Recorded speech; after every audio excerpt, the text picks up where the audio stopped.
Hello, kamusta po? Magandang gabi po sa ating lahat. Yan. So, set up lang po tayo before we start. Ah, hello po. Good evening po. Good evening po, ma'am. Ma'am Lady Nell. Good evening po. Magandang gabi ho. Sir Noela Bell. Magandang gabi po. Good evening po, sir. Good evening po, Ma'am Mia. Hello po. Kamusta po kayong lahat? Good evening po.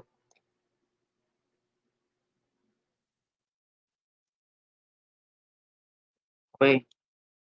So, ang dami po natin, no? Nasa 1,000 plus na po tayo. So, magandang gabi po sa ating lahat. So, I hope everyone is well. Before we start, I would like to give shout outs to the following.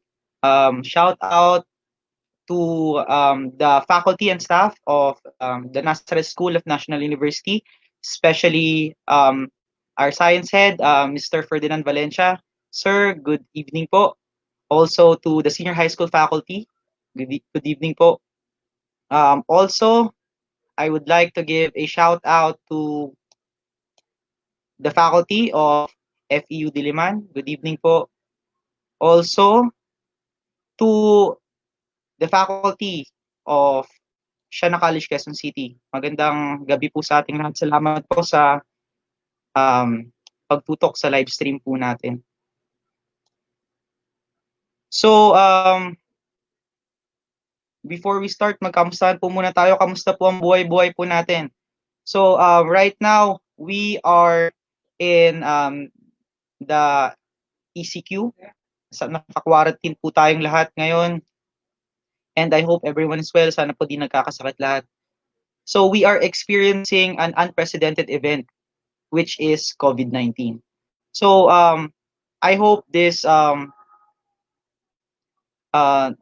presentation would give us some insights on how to have a structured lesson inside our classroom. So kung may parents po na nandito, this will be beneficial to your children, kung paano po sila matuturuan, especially kung grade 1 to grade 3 po yung mga estudyante natin, and also for the intermediate and for the secondary students, which is grade 7 to grade 10.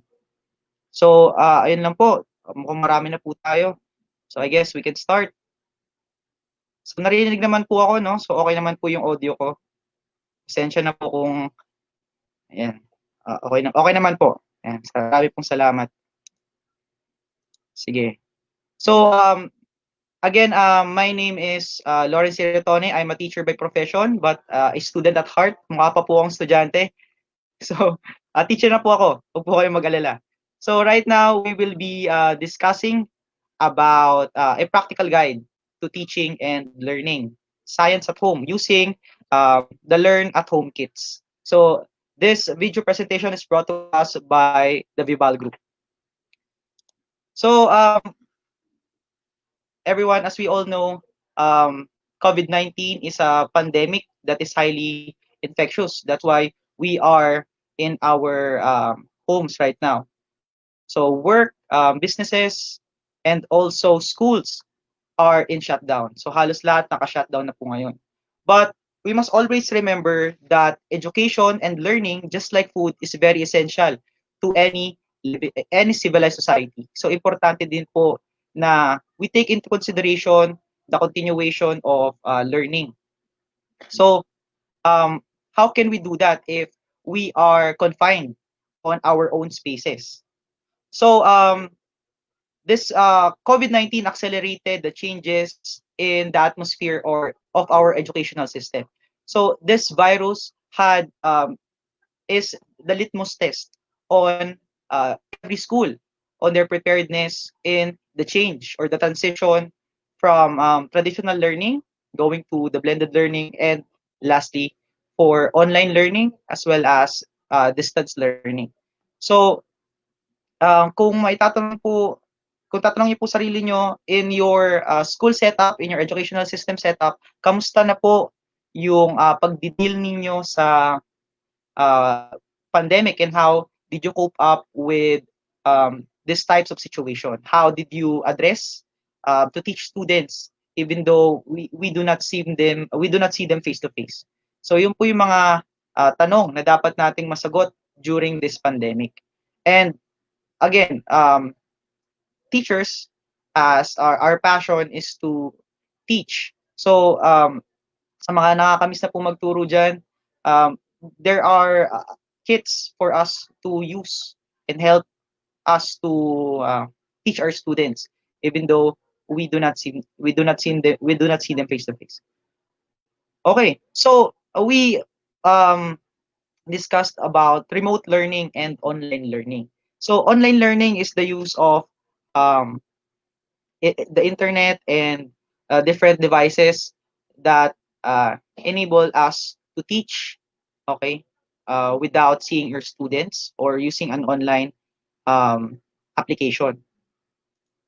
Now, we have problems with online learning in the Philippine setup. So kung nakaka-experience kayo nito, you might just relate. So this is an article from Rappler that was published March 23, 2020. So the title of this is Students Urge Suspension of Online Classes During Coronavirus Lockdown. So bakit ba bakit ba gusto ng mga estudyante na matigil na yung online classes? So according to the Student Council Alliance of the Philippines and the Students' Rights and Welfare Philippines, they have pointed out that online classes will just force the students to go to computer shops wherein they will or they might be infected with the virus. Also, they might go to different sari-sari stores to get cellular data just to go to the online class of their professors and their teachers. So, basically, that is the dilemma of the students. So, makakapasa ba ako kung pupunta ba ako, makakapasa ba ako, magpapasa ako. Ang problema ko, wala akong pang internet, or kung may pang internet ako, makakalabas ba ako o papayagan ba ako ng magulang ko na pumunta sa labas. So, there are a lot of dilemmas a student experiences nowadays. Bukod pa doon yung kakulangan nila pinansyal. So in their online survey, so those two groups in their online survey, they used 2,340 respondents, which consist of teachers and students. And the result of their online survey suggests that over 72% or 1,748 people said that they had difficulty understanding the lessons from online classes. So there are a lot of factors that corresponds to that. So let's now go on to the next part, which is 76% of those respondents, or 1,567, struggled with online classes due to loss of internet or stable connection. So even though they have internet connection, maybe it's choppy, hindi maayos, so nahihirapan sila makapag-catch up dun sa mga activities online.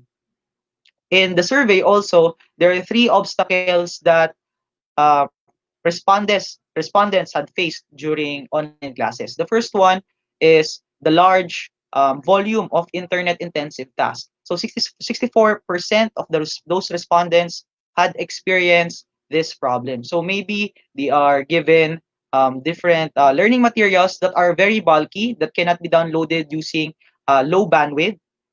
That's why they are having problems with these types of situation. Also, some online classes have a strict guidelines in terms of online attendance. So, hindi ko po alam kung ano po yung, kung sino po dito ang nag-online learning.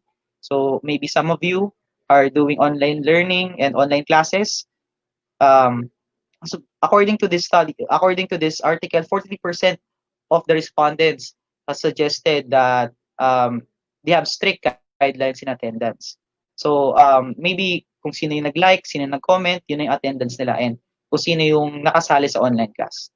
And also lastly, for the 22% of the respondents, there is a problem with the lack of gadgets inside their home. Hindi naman po lahat ay merong kapasidad para magkaroon po ng maayos na mga gadgets katulad ng laptops at cellphones. And sometimes laptops are shared between siblings. So kapag gumagamit yung isa, nag-aaral din po yung isa, nahihirapan po sila kapag may kailangan po silang i-accomplish. So those are the three obstacles that um, the students and the teachers are facing right now. So we must always remember, with every problem there are solutions.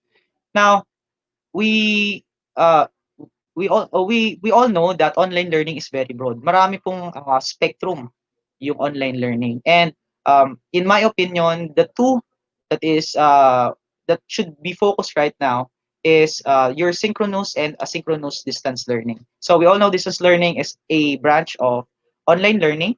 So let's discuss about the difference between the two, the synchronous and asynchronous. Mabilis po ba? Pasensya na po, ganito po ako mag-discuss. So hindi ko po nakikita yung mga comments po ninyo. So mamaya po, titingnan ko po. So just to enhance my diction at kung paano po ako magturo. Marami pong salamat sa mga comments po natin. Okay, so let's discuss about synchronous distance learning. So this is a type of pedagogy where the instructors interacts with the students real time. So meaning the teacher and the students are using live stream in order for them to depict a class. So for example, parang tayo po ay as a teacher and you as the students. So ganito po yung ginagawa kapag synchronous distance learning. So um, naka-live po sila. So nagdi-discuss yung teacher and then yung mga estudyante po ay nakikinig, nag-take down ng notes, and then teachers may give learning materials and also activities uh, with regards to what they have discussed in their online learning. So it can be either audio, video, and any type of presentation. So sometimes it's with the use of virtual classroom. While asynchronous distance learning is a type of distance learning wherein students and teachers interact in different times and different places. So asynchronous, hindi magkasync yung times nila that they're online and what they're doing. So basically, this approach combines the self-study of students together with the synchronous interaction with um, the resources that the teachers are giving to the students. So sa mga schools po na nagkakaroon po ng problema at maraming mga estudyante po nagrereklamo dahil po wala po silang bandwidth. Meron po silang, may ginagawa po silang mga asynchronous setups wherein teachers are giving materials, learning materials that can be downloaded with the use of very small bandwidth.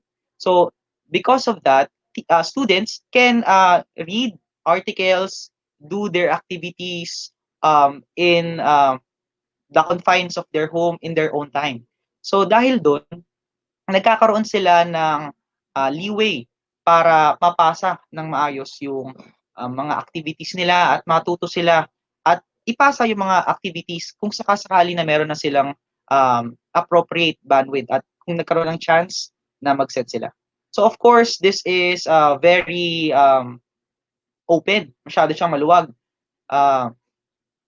para sa ating mga teachers, no? So one advice is to give parang mga timeline on how those learning materials should be accomplished. So in this discussion, may mabibigay tayo dito na mga learning materials that can be used um, during this pandemic. So mamaya i-discuss natin yan. So we've now discussed about the difference between asynchronous and asynchronous. Synchronous live stream. So same time, different places. Asynchronous po ay different times and different places. And most likely it's self-study. And the use of the time, the time of the student is used on reading and comprehending the learning materials. Now, in your institution or in your situation as a teacher, which one should you use? So I would recommend that you can use either. So either it's synchronous or asynchronous. These types of distance learning is very useful for us. So it all depends on the instructor and what he or she is trying to achieve, as well as the guidance that the institution, the faculty, or the department can give to the students. So, if ever that students have high bandwidth, pwede mag-synchronous yan or pwedeng mag-asynchronous kapag mababa yung bandwidth or you can use a combination of synchronous and asynchronous distance learning. So, it all depends on the institution and the instructors itself. Now, um, knowing that there are factors that corresponds to picking whether you will use synchronous or asynchronous, we should also have factors in discussing on what learning material should we give to our students. So there are factors that we need to take into consideration. The first one, of course, is bandwidth. So the rate or the level on how fast or how reliable the internet access is available to the home of the student and also the teachers as well. So ano yan, silang dalawa ang kailangan magkaroon yan. So um, the levels of bandwidth should be considered in choosing the learning materials. So hindi ka pa pwede magbigay ng learning materials that that cannot be downloaded by students with low bandwidth. Also, the last factor is the immediacy. So the immediacy is the rate on how quickly we as teachers expect our students to respond with our distance learning. So, ganun nyo ba ka-frequent or ganun nyo ba kabilis pinapa-respond yung mga estudyante ninyo with regards to your online learning? So, if it's synchronous, dapat if you're online, they should be online with this specific time period. Pag asynchronous, kung kailan lang sila pwede and students can just chat or ask teachers via SMS or via chat, via messenger, yung mga questions nila with regards to the learning materials. So those two factors should be considered. So I have here um, a figure that will help us identify the different learning materials that students can use if ever that we are doing distance learning. So we have here two factors. You have your bandwidth and your immediacy. So the upper left quadrant is colored yellow. So this represents students and teachers that has high bandwidth and teachers giving a long period of time to pass those requirements. So activities just like that can be given to students. So the following activities can be given to these types of situations. So you have pre-recorded video and audio, asynchronous discussion with video. So pre-recorded to na video and then students can comment to the video itself. Asynchronous discussion with audio. So pwedeng audio lang and then students can respond to the discussion. In your upper right naman, let's go to the upper right. So this scenario happens where students and teachers has high bandwidth and high immediacy. So the students should respond immediately to the call of submission of the teacher. So pag may topic, ipapasa ka agad. So ito, gagawin nyo to within this certain period of time. Kailangan magawa nyo to. So after the discussion ko, may sasagutan kayo. So this type of situation uses video conferences, live streams, and also audio conferences. So ito yung para sa mga estudyante at teachers na may high bandwidth. Now on your lower right quadrant, or yung color blue natin, we have your students with low bandwidth. So mahina yung kanilang signal sa internet or halos wala silang internet connection. But teachers immediately wants to submit or to respond to their call or sa attendance, for example. So ito yung pwede natin gawin. Pwede tayong gumamit ng group chat, pwede tayong gumamit ng messaging, SMS, para malaman natin at ma-update mga teachers kung ano na ang status ng mga students natin. Also, we can also use collaborative documents that enables us to edit certain forms. Pwede tayong gamitin to just to collaborate with one another. Example, Google Forms, Google Docs, and any related applications na nakatulad na gano'n, katulad nila.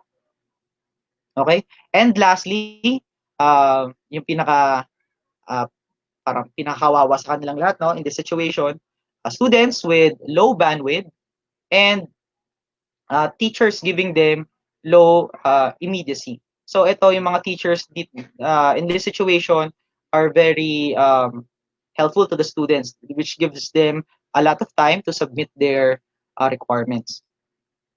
Now, because students have low bandwidth, so activities or learning materials should be downloaded or should be done online with the use of low bandwidth. So it can be an email just to respond to the teacher. Pwede rin naman discussion with the use of images and text. Mag-send ka ng image or ng text sa Messenger or any platform that you use as a teacher para makapagturo, and then they will just respond. The responses will now be graded, and that will be their grade afterwards. Lastly, pwedeng mga readings, articles, whatnots, text, and images. Um, in um, in our school, sa Nazareth School of National University, gumawa kami sa Science Department ng way. So ito ay shinare sa akin ni Sir Robert Zamora. Shout out kay Sir Robert Zamora. So ang ginawa namin, yung mga students ay may messenger kasi may cellphone sila, no? So may part doon sa messenger na pwede kang mag-chat for free. So yung free mode, tama ba? Yung walang internet. Bawal kang makakita ng images, pero yung mga text na babasa mo. So pag nag-chat, makikita mo siya. So walang internet na kailangan. So ang ginawa namin ay we did DIY caption launcher. So this is an application, ito po yung link.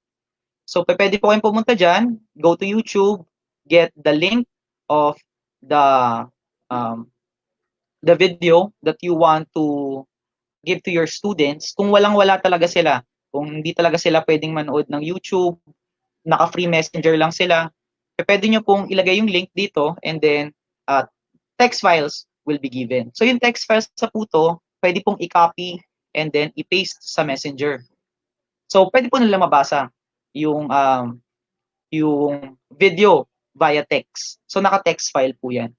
So yan yung pwede natin matulong sa mga estudyante talaga nating walang-wala, na wala talaga silang way on how to get internet. So isa pong magandang way po to para ma-address po yung problema natin sa learning materials.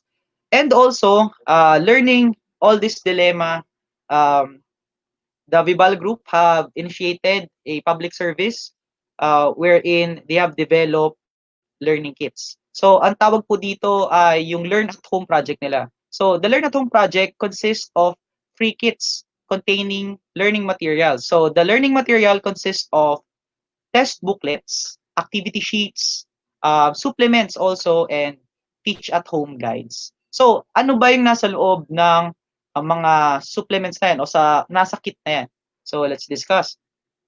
So dito sa text booklet, in the test booklet, you will have questions, multiple choice questions, unit test with a lot of test banks. So questions for an entire quarter. So the entire learning kit is used for a maximum time of 10 weeks. So pang 10 weeks po yun. And this kit is aligned with the DepEd's K-12 curriculum and their learning competencies. So dito, after the booklet, meron din tayong activity sheets that contains performance task for the certain topics in that quarter, as well as graphic organizers. Also, we have supplements. In the supplements, you have articles that deals with the topics that teachers should discuss during this time, and also other supplemental activities that students can use at home. So meron din tayong parents guide, a how-to guide on how parents can teach their students even though there are no teachers around. So alam naman natin, no, that parents are our first teachers. So it is high time that we can help them to teach students during these trying times. So itong learning kit na 'to ay, napakaimportante para sa mga, magulang, na nahihirapan kung paano turuan yung mga anak nila and also teachers to lessen their load during this, pandemic. Ayun po. So, punta po tayo sa mga parts ng learning kit. Ayan. So, meron po tayo ditong textbook. So, the textbook, textbook, sorry, test booklets looks like this. So, ito po, the test booklets and all of the other kits um, are for primary, intermediate, and secondary school. So, for grade 1, grade 2, grade 3, 4 to 6, and then 7 to 10. So, ito po yung sa primary. So, these are the questions. So, uh, these test booklets have different subjects. So starting from the five major subjects. So you have math, you have your science, you have your English, you have your Araling Panlipunan, and you have also your Filipino. So lahat po yun nandito sa learning kit na to. So ito po yung mga examples. These are multiple choice questions. So mamaya papakita po natin yung link on how to download this resource materials or yung learn at home kits. So for secondary naman po, sa mga grade 7 to 10. So these are examples of your test booklets. Meron na rin pong mga answer key po to dun sa may parents guide. Nandun po nakalagay lahat po ng mga answer keys po ng mga questions. As well as your rubrics for the activity sheets. Ayan po. So ito po again yung test booklets po natin for primary and for secondary. So let's now go to activity sheets. Now, as I said, activity sheets consist of performance tasks and also graphic organizers. So ito po yung makikita natin sa mga activity sheets natin for every grade level. So makita po tayo dyan, mga performance tasks, pagpapakilala ng sarili gamit ang magalang na salita, and also graphic organizers for the specific types of activities. So for science, naman po, we have a lot of experiments that can be done at home.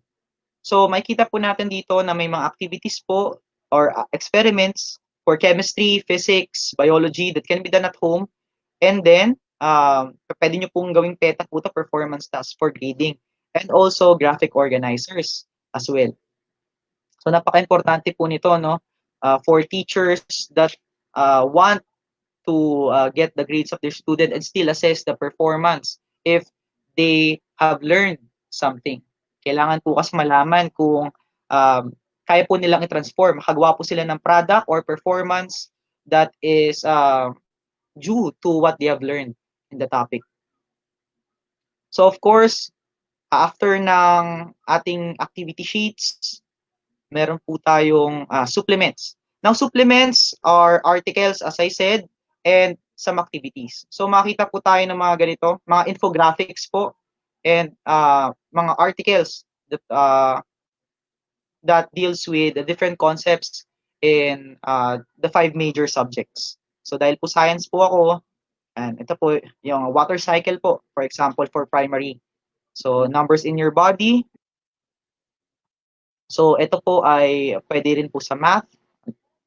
And then, ito po pang math po siya. So, may ano din po yan, parts of the body. So, dalawa na rin po yan. Pwede na rin po silang turuan ng biology yan. So, parts of the body. Now, for secondary, the supplements for the secondary level. So, you have here different articles. So, ito yung mga articles. For example, sustainable mining.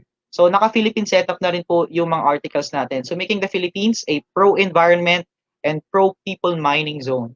So, mamaya i-explain ko kung, in my own opinion, kung paano siya gagamitin as a tool to enable students to learn during during this pandemic. Yes. Afterwards, after the supplements, we have teach at home guides. So, for parents na nangangailangan po ng tulong para turuan yung mga anak po nila from grades level 1 to 3, meron po ditong guides or walkthroughs on how you can use the different parts of the kits And you can also see the mapping of the learning competencies in each of your activities, as well as the answer keys and the rubrics for the activities. So, ayun po yung mga parts ng uh, Teach at Home Guide.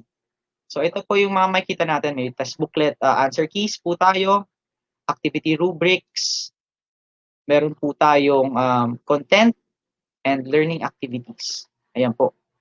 So, ito po yung ginawa ko po na how-to para po magamit po yung ating mga learning kits. So, the first step that I want to discuss is to plan ahead.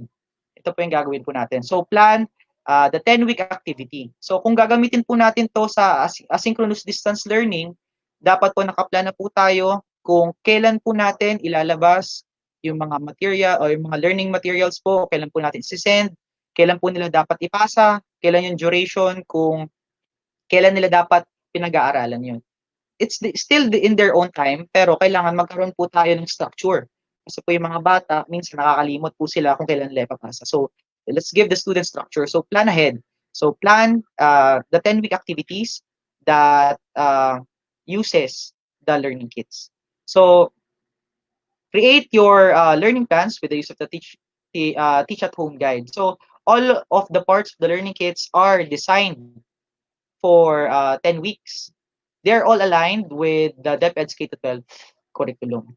So, yun yung unang gagawin natin. So, let's plan ahead for 10 weeks. So, afterwards, use the supplements or the supplementary activities first, yung articles natin and your supplementary activities. So, in the supplements, it contains articles and activities. So, this can be their source of information. So, kunyari, walang silang mga internet connection, walang silang pwede i-research, gagamitin yung article as a way to get the information on the topic. So, this will be the discussion proper dun sa gagawin natin sa synchronous learning. Kasi babasahin nila yon, mag-self-study sila, as well as yung other activities can be a form of formative assessment. So, yung formative assessment na yon can be checked before going to the next step. So, yun yung gagawin natin sa supplements. So, after the 10-week plan, use the supplements as the lesson proper as well as its activities as a formative assessment. Okay.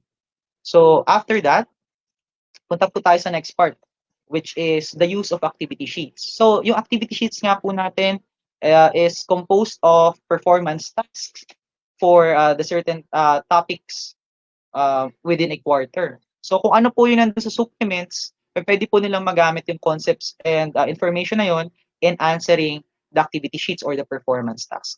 So activity sheets contains graphic organizers and performance tasks that students can do to produce a tangible product or performance to show their learning in the topic. So yan po yung importante kapag gumagawa tayo ng PETA or performance task to see if the students can make a tangible product or do a certain performance based on the competencies that we want them to achieve.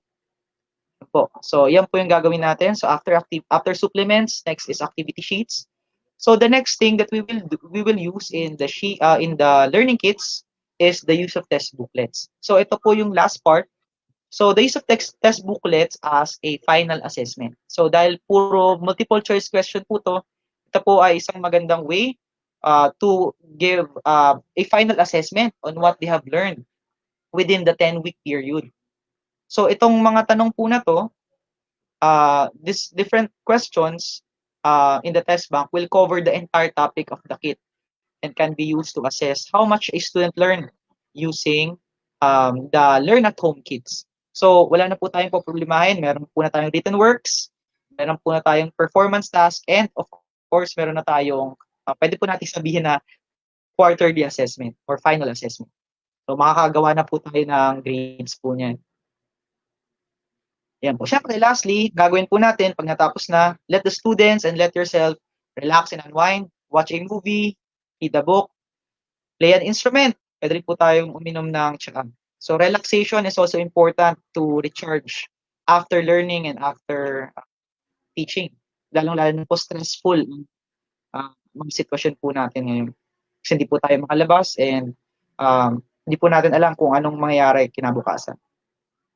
So, if you want to avail or to get those learning kits, meron po tayo dito na hyperlink that we can go to para po makuha po natin at ma-download po yung mga links po natin. So, I'll try to go to this link. Naka-hyperlink naman po. Hindi ko po alam kung makikita po natin. Ayun. So, check ko lang po kung nakikita. Sige po. Try ko lang po muna.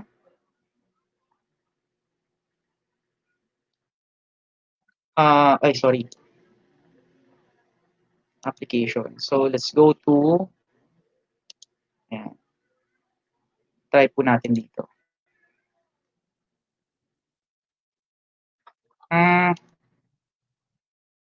Yan po ba, nakikita na po ba? Feeling ko, nakita nyo na po ba? Hindi ko, ayan po. Ayan. So, if ever po, check lang po natin. Okay, yun nga yan. So, ito po yung website, which is vivalgroup.com/learnathome/. So, ito po yung pupuntahan po natin. Ito po yung homepage. Kita po natin. And then, meron po tayong mga parts dito. Sa interface, meron tayong test booklets, activity sheets, supplements, teach at home, and then, etc. etc. So, ito po, these are the test booklets. So, you can download this. So, for primary, grade 1 to grade 3, intermediate, grade 4 to grade 6, secondary, grade 7 to grade 10. So, meron din po tayong activity sheets. Ito po. Yan. So, meron din po yung activity sheets. Same po, primary, intermediate, secondary. Supplements, of course. Yan, for primary, intermediate, and secondary. Mamaya po mag-walk through po tayo kung ano po yung nakalagay dito po sa mga parts na to. But I will focus on the secondary level, grade 7 to grade 10. Run through lang po muna natin and then check po natin yung mga parts. So, ito po yung teach at home guides, yung how-tos po para sa mga parents po natin. Okay. So, check po natin kung ano po yung mga pwede. Wait lang po. So, papakita ko lang po yung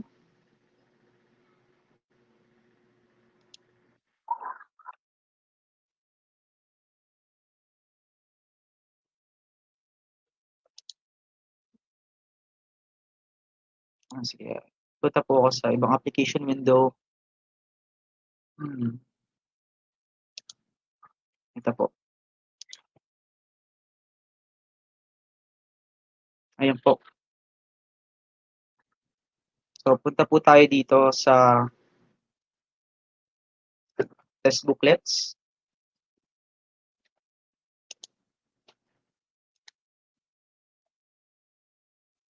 So, ito po yung test booklets po natin, no? So, punta po tayo sa pinakataas. So, napakadami po niya. So, more than 50 items po. 70, mga 80 items. Ito pwede po nating makuha dito. So, again, this is for the 5 major subjects: Filipino, English, Aralin Panlipunan, Math, and Science. So, ito po. So, you have your English test, Filipino test, Aralin Panlipunan test, Math test, and Science test. Disclaimer lang po, hindi po ako kasali sa paggawa nito. So, hindi po ako masyadong familiar sa mga questions. So, ito po yung mga questions that can be seen in the test booklets. Yan po. So, multiple choice questions po sila. Yan po. Hindi po ako sure kung lahat po ng competencies ay pasok. Kung knowledge level lang po ba ko to, o comprehension, or kung ano man pong level. sa Bloom's.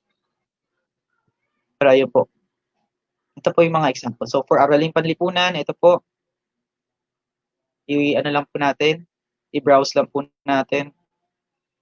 So ito po, yan. And also for math, yan, para po sa mga magulang and then sa mga teachers, ito po pwede.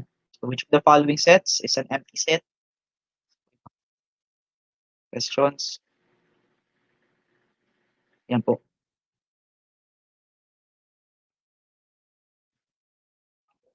Yan. So, mapunta po tayo dito no sa science. So, the coverage of the learning kit is for the first quarter. So, for questions, if ever kung meron ba silang additional for the second, third, and fourth quarter, um, kindly go to the customer care of Vibal or chat with them in their messenger or in their FB group. Yan po. So, let's go to the science part. So, for example, this question, Jericho noticed that when he buys halo-halo from the corner store and brings home 3 blocks away, the ice of halo-halo melts quickly during the summer. What step in the scientific investigation is Jericho in? So, you have your multiple choice is either observation, gathering data, question, formulation, or letter D, formulation, hypothesis. So, ito po ay for the questions for the scientific method. So, ito po ay pwedeng magamit natin, no? Scientific method. Meron din po tayo ditong solutes and solvents, po, solid solutions. Which of this is not an example of solid solutions? Which of this is a gaseous solution? So, ito yung mga examples na to. So, pwede po tayong mamili kung ano po ang pwede po natin gamitin and what are the appropriate questions for your students. So, bibase din po natin to dun sa article na nakita po natin dun sa may supplements. So, kailangan naka-align po silang lahat. Ayan. Ito po yung mga questions. So, may earth science din po tayo nakikita dito, no? So, which of the following processes results to the formation of um, mountain belts? Is it A, folding, B, thrust faulting, C, metamorphism, or letter D, all of this? So, ito po yung mga pwede. Meron din po tayong true or false questions. So, after multiple choice, pwede po tayong gumamit ng true or false questions na nandito. Yan. So, meron din tayong identification. So, it is the standard by which the test results can be compared. So, ito po yung mga questions for identification. Yan. So, ilang items yan? So, meron tayong 40 items. Ayun po. So, ito po yung supplements for the first quarter. Ayan po. So, let's now go to the next part, which is, pili po tayo, yung activity sheets po natin.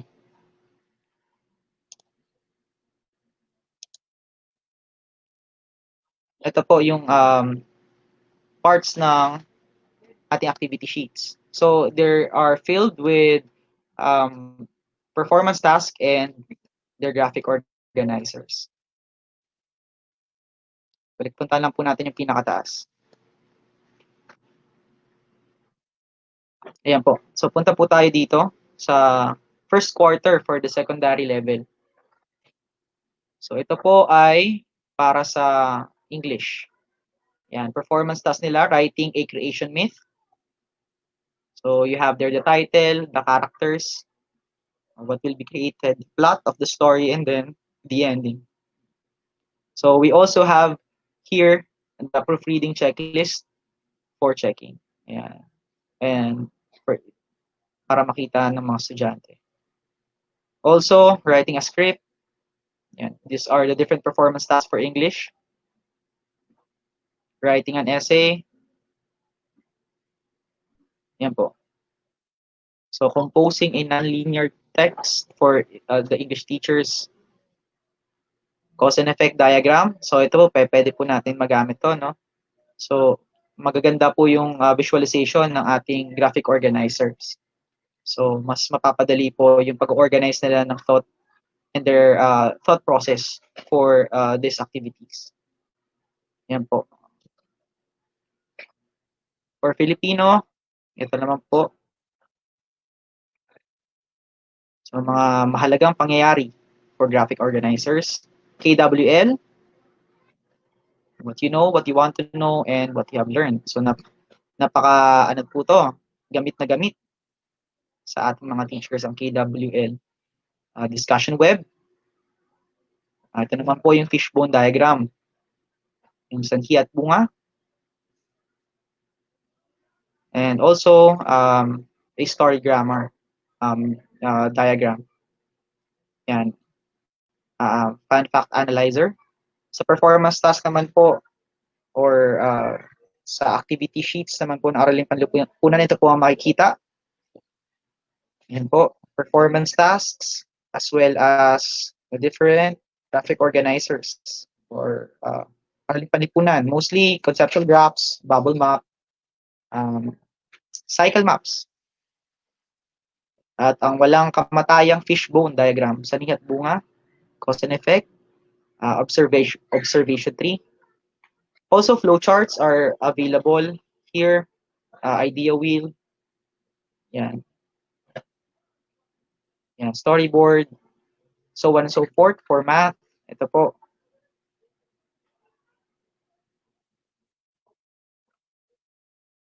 Okay, so punta tayo sa science.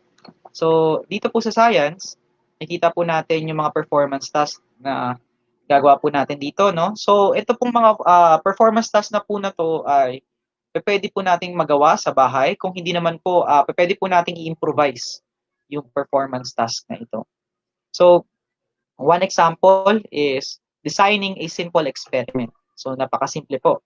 So, pwede po natin magawa yan. For the ingredients or for the materials, mukhang makikita naman po sa bahay natin. Meron tayong dried fish, egg, vinegar, a glass of milk, rice, saucer, plate. Pwede po yan. Mga bigay po yan ng gobyerno sa mga ayuda. So, pwede po yan. Baka meron po kayong ganyan. So, the milk accidentally spilled on vinegar, what will happen? So, ano yung concept nito? About chemical reactions. So, for chemistry. So, dito naman, saturation of a solution. So, ito po, yung mga materials such as alcohol lamp, test tube holders, test tube rack, salt, stirrer, pwede naman pong i-improvise yan. Kayang-kaya pong gawan ng paraan natin yan sa bahay natin. Yan. Meron din po tayong kinds of mixtures. Yan. As I said, lahat po ng mga bagay pwede pong gawan ng paraan. Tripod, gawgaw. Yan, makakita po tayo ng gawgaw dito. Small flashlight, 3 beakers. So, most of the materials are very simple. And kita nyo naman po yung mga instructions ay napakasimple and direct so that students can work on their own. So, para sa mga bata naman po, may mga guides po naman tayo kung paano natin tutulungan yung mga anak po natin on how they can learn the different concepts with the use of this performance task. So yan, may homogeneous, heterogeneous mixture na tayo dito. So for biology, meron tayong basic microscopy. So dito, makita tayo ng medyo maliit na problema because wala tayong microscope. So ang gagawin natin, mag-i-improvise tayo. In this case, pwede tayong gumamit ng application or pwede tayong gumawa ng sarili nating improvised microscope in this situation. So, sa internet po, may mga activities or may mga performance tasks that can help you make or mga how-tos on how to make an improvised microscope, handmade lens po na tinatawag. So, physics, meron tayo. Physics in your own Olympics. So, Newton's law of motion, meron po tayo niyan. So, ito po yung performance task nila. So, weights, coin, cart, pulley, and may weight hanger po with marbles. So, pwede po natin magawa na paraan yan. So, we can also use this and let students do this at home. Circulatory respiratory system, selective breeding, induced mutation, genetic engineering, and industrial pollution. So ito po ay para po sa science and technology and evolutionary patterns of living things. Ayan po. So read different reference materials to gain more insights on the impact of technology or man's intervention on the evolutionary pattern of life. Work with a classmate and fill the table below. Prepare a presentation based on what you have gathered. So this can also be improvised. So ito, pwedeng sagutan to ng mga bata and then will be passed to you afterwards. Yan po, performance task 9, performance task 10. So these are the graphic organizers, KWL, flower power, pwede po yan. Yan. So, turtle, chortle, parang bubble diagram lang din po siya. Yan. We also have your leaf sheaf. So, different types of graphic organizers. So that uh, students can connect the concepts of what they have learned. So, ito po yung para sa activity sheets. So, meron naman po tayo isa pa. So, punta po tayo. Seal po natin yan. Yan. Ito po yung mga supplements po na pwede po nating ibigay sa mga estudyante. So these are articles for sciences, structure composition, casting knowledge about alloys. So this is all about chemistry and mining, bridging across cosmos. So there are also activities here. So these are the articles that a student can use to understand the topics. So ito po yung mga examples ng mga articles na yun. Yan po. So napakaganda po ng mga nilalagay po nila. Very eye-catching kasi may kulay. And lastly po,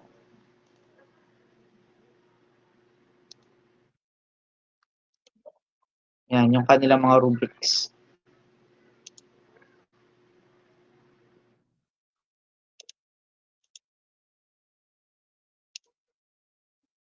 Ito po yung mga rubrics po na makikita. Ayan po. So, that's it. Ayun po. So,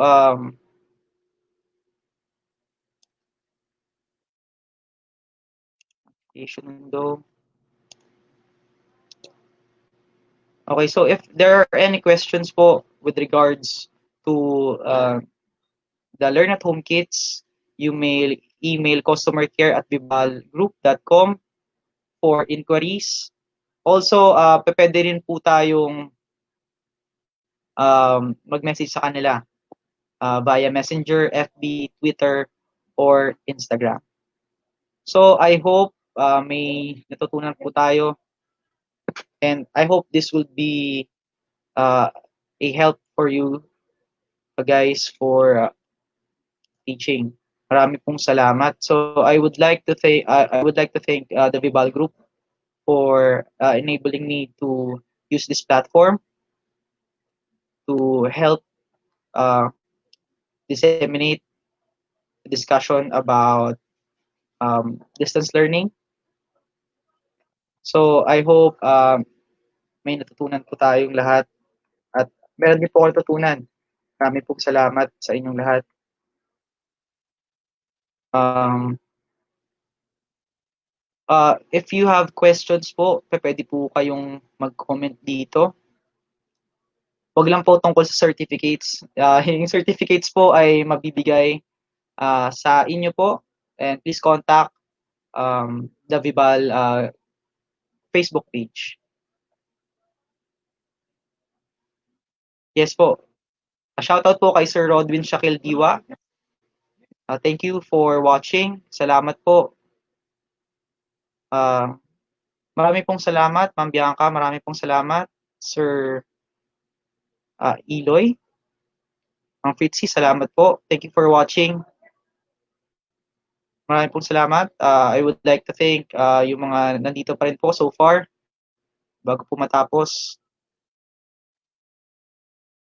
Thank you po, Ma'am Ellen. Sana po may natutunan po tayo kahit papaano. Pasensya na po, first time ko lang po magturo online. Hindi po ako sanay. Sana po masanay po tayo. Kasi po this is a good way on or this is a good type of pedagogy that we need to learn for our students. Lalong-lalo na po, di po natin alam if how long does this quarantine will last. So kailangan life must go on. Sabi nga sa atin, mga Pilipino ay napaka-resilient yan sa mga bagay-bagay, lalong-lalo na sa mga ganito. Kasi this is our new normal, so we must do our best uh, to continue our lives. So malalagpasan po natin 'to lahat. Shout out po Sir Carlito. Marami pong salamat sa panonood. Thank you so much po Ma'am Elisa, Sir Ma'am Rosabel, di bitaw. Tama po ba? Ma'am Sel, Ma'am Hazel, Miss Miss Lily. Hello po, Ma'am, Sirs. Thank you po. Ma'am Teofila, marami pong salamat. Um, I guess yun na po ang end ng ating live broadcast. Marami pong salamat. Wala na po bang tanong? Shout out po. Madami po nakikipag-shoutout. So, ang bilis po eh. Di ko po maalala yung mga pangalan. Thank you, Stephanie. Big thanks po, Ma'am Irene. Thanks po, Sir Renato. Ma'am Kendra, pa-shoutout daw. From Antipolo. Sobrang bilis niya. Na-download nyo na po, Sir Joel. Marami pong salamat. Sir Elmer, marami pong salamat. Sana po natuto po kayo. Ma'am Telma, Miss Telma, Miss Jen, salamat po. For more information po about the Vibal Group, kindly like their Facebook page. Maraming pong salamat. Sir Margie, maraming pong salamat. Thank you po na Ma'am Mitch. For Kinder Kit, opo, try nyo po itanong. Feeling ko po if this is successful, this project, baka po magkaroon po. Learn as one. Yes, learn as one PH. Pagpatuloy lang po natin yung hashtag ng Learn as One PH. Thank you, Sir Ma'am Mera. Salamat po. From Sir Angelo from Gordon College. Naka-follow, align. Yes po, naka-align na po siya sa learning competencies. Ang nakita po natin ngayon ay for the first quarter only. So, if you would ask Vibal po to make others for other quarters, pwede po yun. Yung kinder po, baka sakali po, pwede po nyong i-ask yung ating mga tao sa Vibal. From Nueva Ecija, Ma'am Ivy, hello po. Marami pong salamat, nawa po. Minutunan po kayo. Ma'am Danica, marami din pong salamat.